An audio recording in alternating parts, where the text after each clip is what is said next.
Right, so what we have here is a form of poppet which you can use for poppet magic, and all it is a man or woman shaped, a human shaped piece of cloth, and as you can see it's basically been cut out, sewn together like that, and then pressed and turned in the right way. Now if you're doing this to represent somebody you know, then you can also make it from items of their clothing, which makes it more powerful because obviously that's something that they own, and that's something that they've had in contact with their skin. So these poppets will represent the person or persons that you're working the magic for. Obviously these can be used for healing, and they can also be used for maybe not so nice purposes, but for the purposes of this video we'll be talking about the healing qualities of using poppets. The other form of poppet that I'm going to show you how to make involves a ball of string, which you can get from any hardware shop, and a DVD case. Just a standard DVD case will be fine. You can also make these type of poppets a lot smaller by using a CD case, so you can make several small ones, several large ones, and adjust the size accordingly. Now what I like about these poppets is that they are really easy to make. You can make up batches of them, and they do save a lot of time. What I find a bit more difficult about them is they are so big. If I show you, for example, this crystal, I pop it in here and it's lost, so you need an awful lot of packaging to fill the poppet. What I tend to do is, if I haven't got a lot of things to go in there, I'll pack the little arms and legs with cotton wool, and then I'll use the body.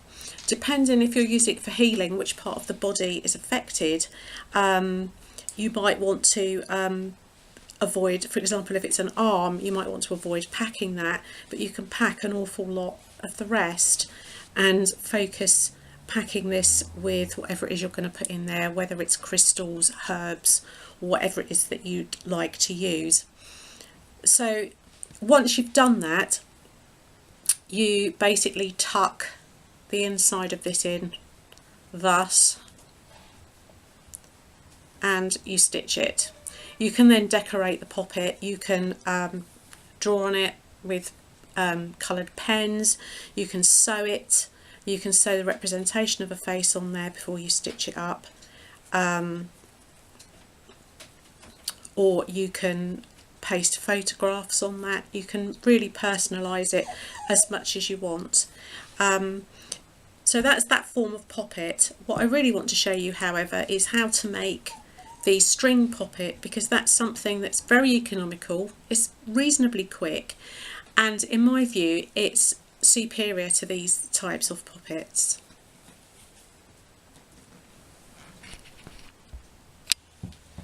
Okay.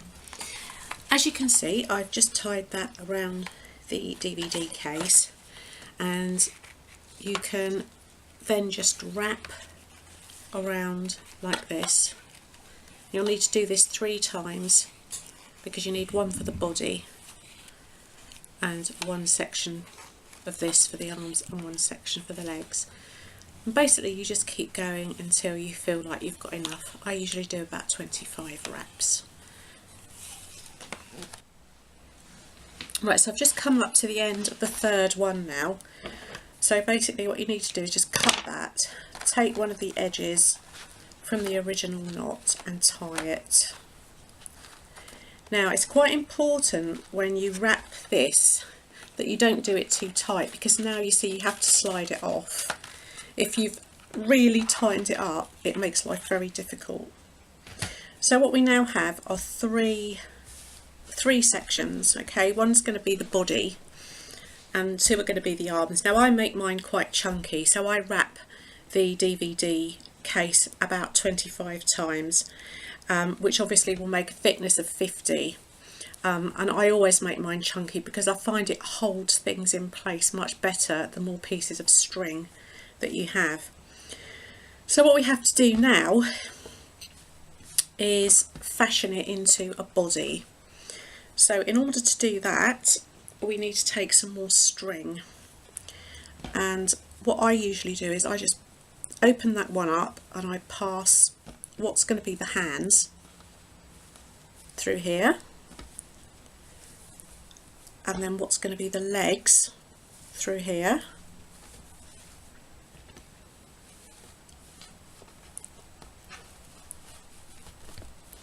and what you end up with is sort of a nice long body and stumpy arms and legs, but that's fine. What you now need to do is tie it off to prevent the relevant parts of the poppet from moving around. See, I've already got a little loose bit there which I don't want, and they do fall apart, so I tend to just do one single piece of string above the arms like that, and then I do one piece of string below,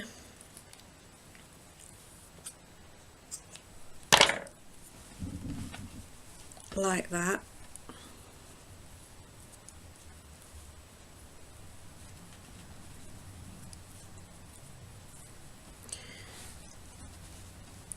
and then one piece just up above. See, I've got a flap there, you see, there we go, one piece there to hold that in place.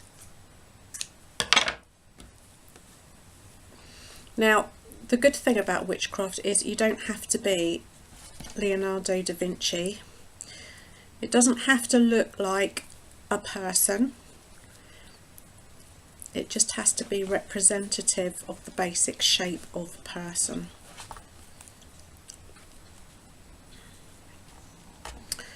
What I tend to do as well, once I've done this, is to start trimming off some of these bits of string just to keep.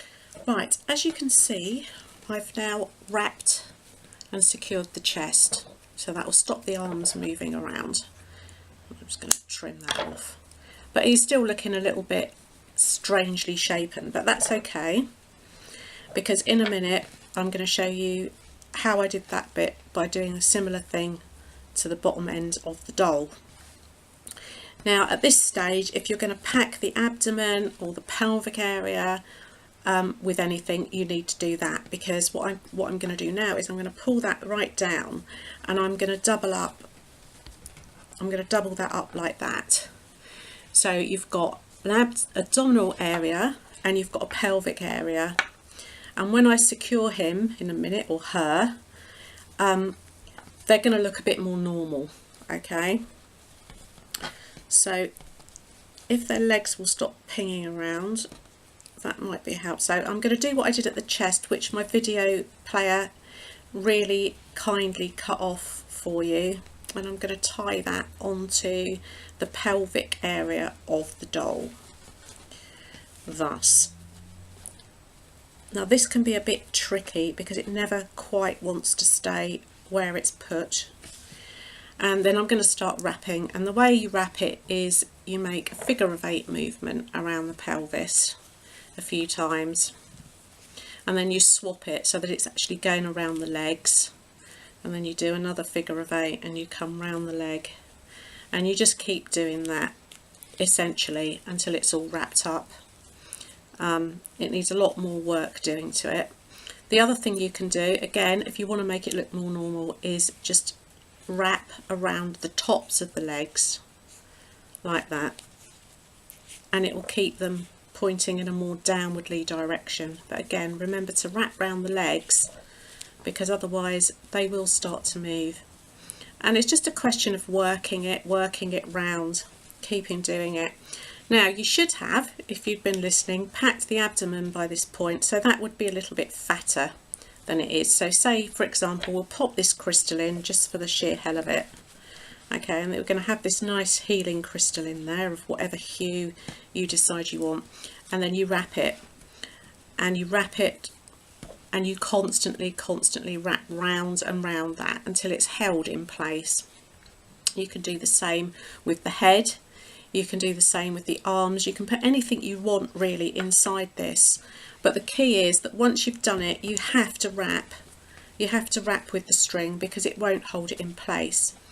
Now, although this is quite cost effective and they're quite easy to make, you can see it's a lot more complex than just shoving everything inside a pre-cut, pre-stitched cloth poppet. As you can see, I've done a lot more wrapping and it's starting to look a little bit more human. It still looks quite odd, but remember, if I'd packed out the abdomen would be a lot fatter and it wouldn't look quite so long and drawn out as it is now.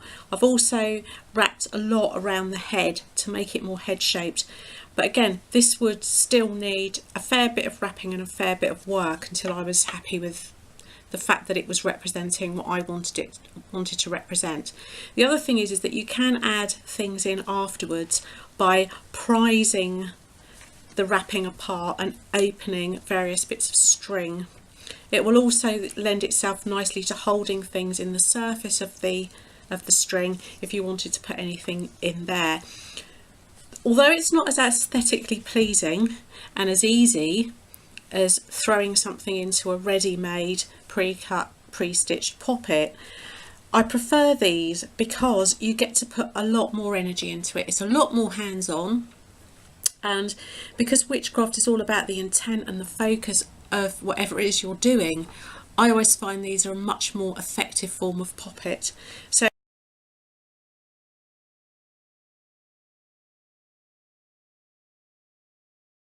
he is now going to be unwrapped and reconsigned to the ball of string for use maybe another day when I want to make a real poppet for myself for whatever reason. I hope you've enjoyed the video. The next video will be about making clay poppets, and I hope you'll tune back in for that.